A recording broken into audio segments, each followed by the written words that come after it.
Good morning, everyone, and thank you for joining us. We'll hear remarks from Minister Tyler Shandro, Minister of Health. Also joining us today virtually is Susie Vanderwick, Executive Director of Cure SMA Canada, and then we'll go to the phone for questions and answers. Thank you. Minister Shandro. Good morning, and thank you, Michelle. I'm pleased to be able to make an announcement this morning that will have a real impact on a small number of families in Alberta that have been waiting for good news related to their children's health. In the last several months, the stories of Alberta children who are impacted by spinal muscular atrophy, or SMA, have been shared in the news and over social media. And I want to thank everyone for drawing attention to this disease through traditional and social media and all the news that we've heard over the last few months in particular. SMA is a rare genetic disease that affects a small number of children and adults in Canada, or about 1 in 6,000 babies who are born. The disease affects muscles used for motor activities like establishing and maintaining head and neck control, sitting, crawling, walking, even swallowing. And I can't imagine the stress and hardship of families with a child diagnosed with SMA.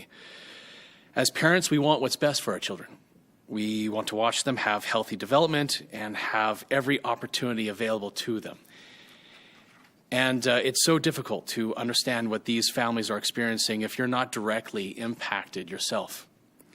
Families talk of their days being consumed by appointments and therapies, meticulous planning before any activity, their child's muscle weakness leading to loss of independence, and then moving to the use of a manual and then motorized wheelchair. And for some families, SMA is diagnosed when their child is between 3 and 6 months old, when their infant child doesn't kick as enthusiastically as other babies do, or when it becomes noticeable that they can't sit or bear weight on their legs without support. And as a dad, I relish the moments when my kids would kick and they would giggle as they would respond to me and Andrea. And I remember the first time that they sat by themselves and pulled themselves up by standing, and it was almost as proud. I was almost as proud of these milestones as they were themselves. And I can't imagine the challenges that these folks face every day, but I have taken every opportunity to listen and to learn from these families. Until recently, there have been limited options to treat SMA. And although effective, available treatments require hospital visits for kids to receive drugs through a spinal tap, which can be painful, and it requires maintenance dosing several times a year. Now, Zolgensma, a new gene therapy, was approved by Health Canada last month. And however, the standard drug review, as well as the negotiating processes, aren't yet complete. So families are still waiting to hear when and how provinces across the country will cover this therapy. And for some families, this wait is excruciating because the eligibility of their kids may be at risk while these processes are being completed. And these families are so keenly aware that a potentially life-altering treatment is out there, and they have been calling for access as quickly as possible. Some have been raising money themselves to access gene therapy, and many generous Albertans have been willing to step up and willing to help out with this. But fundraising itself has added to the mental anguish of caring for a little one with SMA. So today I'm thrilled to be able to share another step forward as the Alberta government has worked with Novartis, the manufacturer, to find a way to support these families. The Alberta government will immediately fund Zolgensma on a case-by-case basis.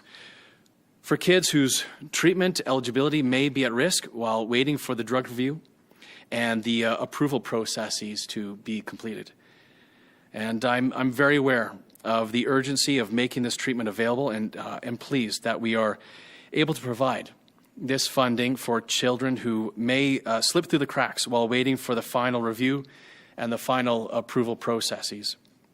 Because there is a process that we must follow, we will continue to work with our National Health Technology Agency and other provinces through the Pan-Canadian Pharmaceutical Alliance, or the PCPA. This is an organization that was created years ago by premiers of the provinces and territories to help negotiate drug prices on behalf of the provinces and territories.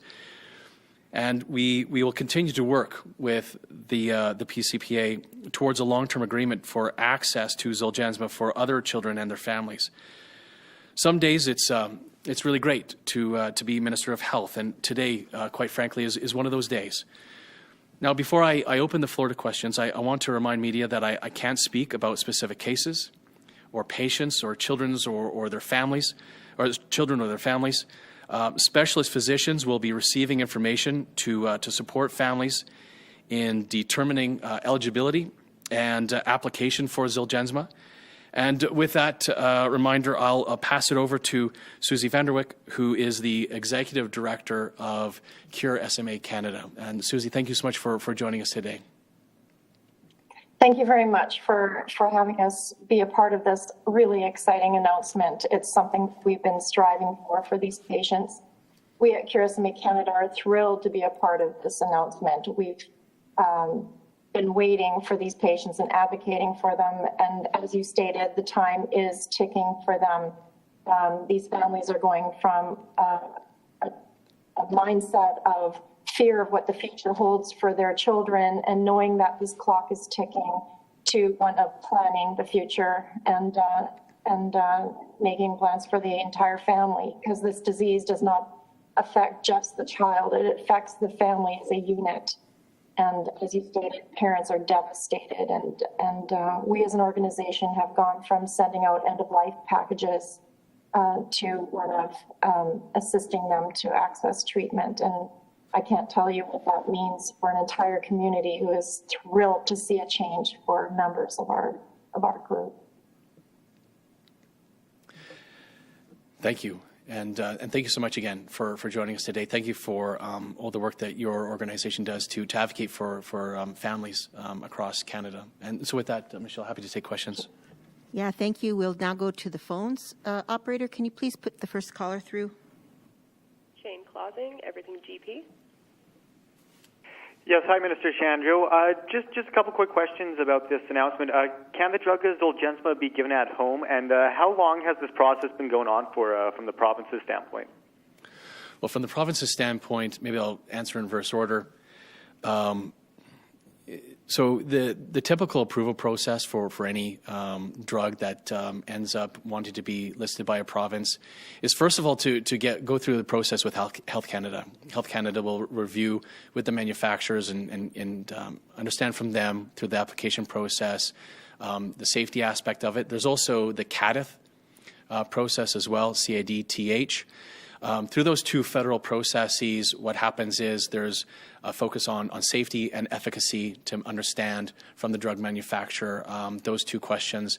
After that, then there is a technology review process that happens provincially, where we understand from physicians and other experts and get their advice on the decisions on listing a drug provincially here in Alberta. And then there's the negotiating process as well. As I said, the PCPA, the Pan-Canadian Pharmaceutical Alliance, and so all these processes sometimes happen in stages. Sometimes they happen all at the same time. Sometimes it's a little bit different with every manufacturer, and it can be frustrating for the families who are waiting, where the eligibility might be affected by the timing of it being available to their children, like in this situation. For technical questions about how Zolgensma as a gene therapy is administered, I'd be deferential to the doctors if we can follow up with you after that, so we can get you the technical answers on Zolgensma as a gene therapy and the location where it's administered, and all that technical information. Be happy to get you that offline. You, operator, could you please put through the next caller? Kevin Nimick, CTV. Hi, Minister. I have a question and a follow-up. Alberta Health tells us there have still been no decisions made for Phase 2 of the vaccination plan and setting priorities for who gets the shot and when. How is that possible, and why is it taking so long compared to all the other provinces that have now showed us their plans? Sure. Well, it's possible because the federal government has not provided us with certainty about how many vaccines we're going to be getting and when we're going to be getting them, Kevin. So let's remember that Alberta doesn't decide when we get vaccines and how many we get. The number of doses and when we receive them is up to the federal government. For us to be able to look at a Phase 2 plan and I expect hundreds of thousands of people, if not well over 1 million people, to be included in Phase 2. And how we decide who's going to be the most vulnerable and how we're going to make those decisions, we have to understand what the delivery schedule is going to be for those vaccines so we can make those decisions. For example, if we make a decision based on an occupation or based on age, based on vulnerability to severe outcomes with COVID, we have to look at how many of those Albertans would be included in those groups and how many vaccines we'd be getting in any given week in February, March, April, and that is certainty that we have not been provided. You said you had a follow-up, Kevin? So Albertans are looking for the priorities, though, for Phase 2. And aside from the vaccine shortages from the feds over the last 2 weeks, are you saying that none of these priorities have been set over the last 10 months that the pandemic has existed, that the government has had time to plan for vaccinations? Kevin, the Phase 1B, first of all, has not even begun in this province. We've started with Phase 1A. We got all the vaccines that we've received into the arms for first doses to all of those vulnerable Albertans for Phase 1A. I think it's been over 100,000 vaccinations have been provided. Now, some of the people who got the first doses right at the very beginning are starting to get their second doses.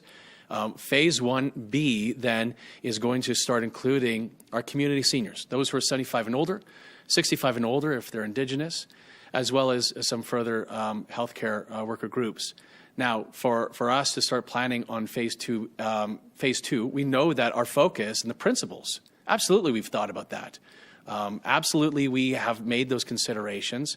We've received some preliminary recommendations from Dr. Henshaw, and that's done in consultation with the work that she does with the other chief MOHs across the country and the SAC, the Special Advisory Committee.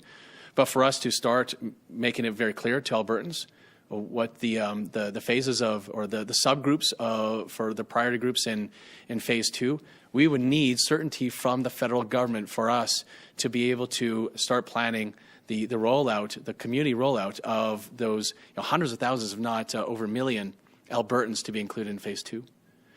Thank you.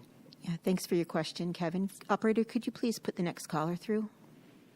Janet French, CBC.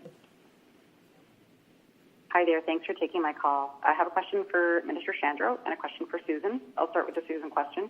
I'm curious if a child does in fact receive and is properly, qualified to receive this gene therapy drug, what does that do to their prognosis? I mean, is it like, they're going to live a normal life, or it just improves their lifespan? Or just wondering if you could explain how big of a difference it makes. And for Minister Shandro, just to follow up on Kevin's question, I'm curious, the teachers have been pressing to be in this second priority tranche for vaccinations.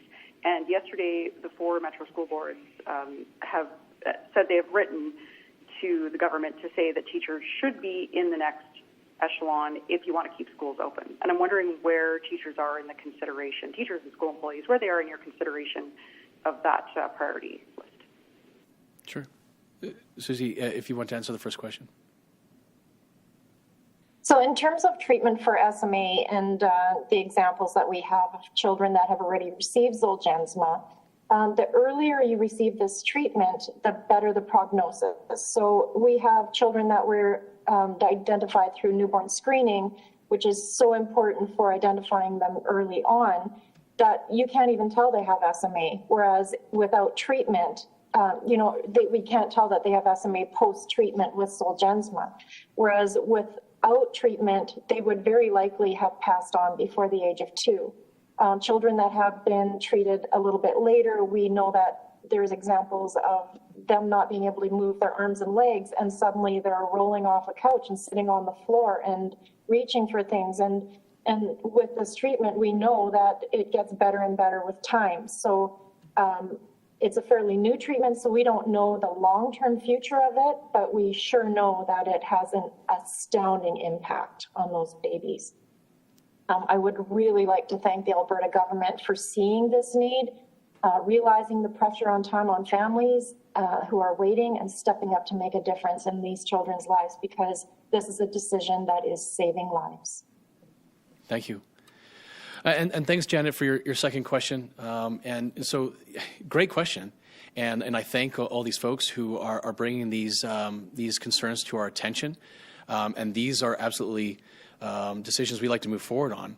But for us to do that, we very clearly need the federal government to give us clarity about the number of doses we're going to be receiving and when we're going to be getting them. We need them to advocate for Canada to be given higher priority. We see other nations not being affected by the what's happening to the upgrades to the Belgian facility.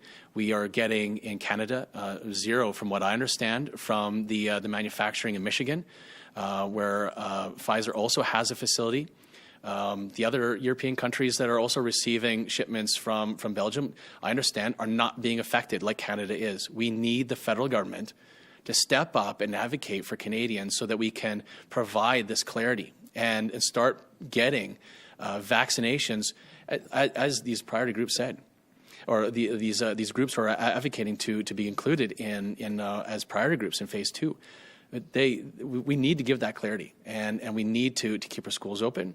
We need to provide some certainty to the most vulnerable in the province, and for us to do that, we need the federal government to do their job. Thank you. Operator, could you please put the next caller through? Jesse Weisner, Global. Hi, Minister. Thanks for taking my question. How big of a concern is it that the EU is possibly looking at closing off exports of the vaccine? And can you confirm if all second doses have been canceled? Well, no second doses have been canceled. Sorry, I probably shouldn't be repeating a negative, but just to be clear, like that is never anything that we've said. That's not true at all. Second doses are now starting for folks who got the very first doses. We're making sure that people are getting their second doses in a time that's looking at the data is safe and effective, and we're going to continue with that commitment to those folks who got those first doses. When it comes to uncertainties with the supply chain, there was a meeting that we had as health ministers with the federal health minister and those who were involved in the vaccine planning and rollout. Originally, what I was told was that Canada would not be disproportionately affected by this maintenance upgrade at the Belgian facility.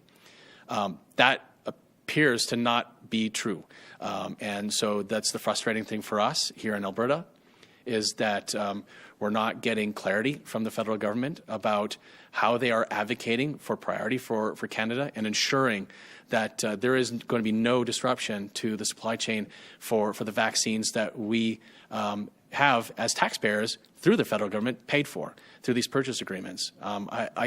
We need the federal government to provide that certainty, provide that clarity, and advocate more strongly for Canadians. We have time for 2 more questions. Operator, could you please put the next caller through? Dean Bennett, the Canadian Press. Thanks. Good morning, Minister. 2 questions then. The changing travel restrictions looks like it's going to be a big issue this week with the feds. Manitoba, as you know, has announced on Friday, interprovincial travelers now must quarantine for 14 days. You've made a change to obviously to the pilot program, but would Alberta consider a similar move as Manitoba is doing with interprovincial travel? And if so, why or why not? Sure. So I guess, yeah, just the 2 questions then, or you said there's 2. Is that the 2 that you needed, Dean? All right, sorry, I guess it was just the why or why not was the second question. Well, look, you're right. We did make changes. We saw concerns with the some of the variants that have been shown to be more infectious than the current strain that we've seen of COVID throughout North America. We've seen them spread throughout the world. We know that that is a concern. That's why we wanted to work with the federal government in making those changes to the border pilot project. We know that there's travel that needs to be made through provinces.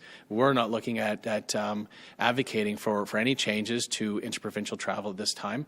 But throughout the pandemic, we, of course, as Alberta, will continue to work with our other provinces and understand their concerns, try to work our best with them. We do still need some travel through the provinces. We hope we can continue to work with them and to make sure that, look, the main goal is make sure that we limit community spread of COVID throughout our provinces, throughout the country.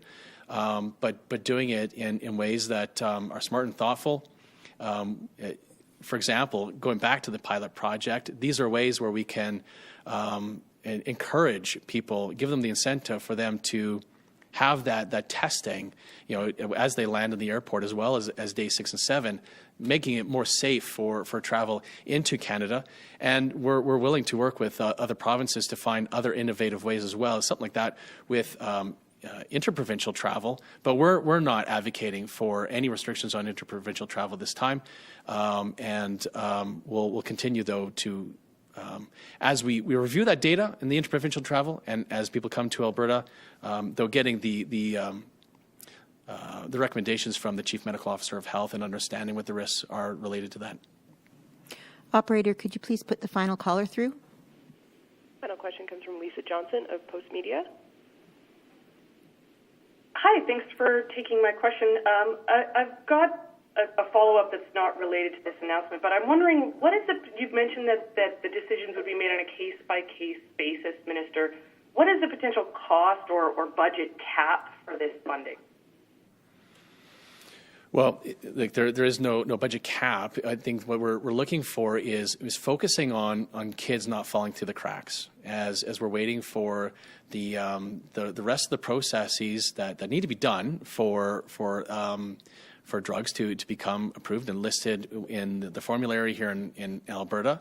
We just don't want kids to fall through the cracks. So the case-by-case basis is making sure that nobody is coming up to an age that would then adversely affect their eligibility criteria after there is funding. So this is an opportunity for us to work with the drug manufacturer, Novartis, to make sure that doesn't happen. We will now reach out to the physicians who provide treatment to these children to understand that they can reach out to their patients and they can make applications on their patients' behalf. Thank you, everyone, for joining. The news conference is now ended. Thank you.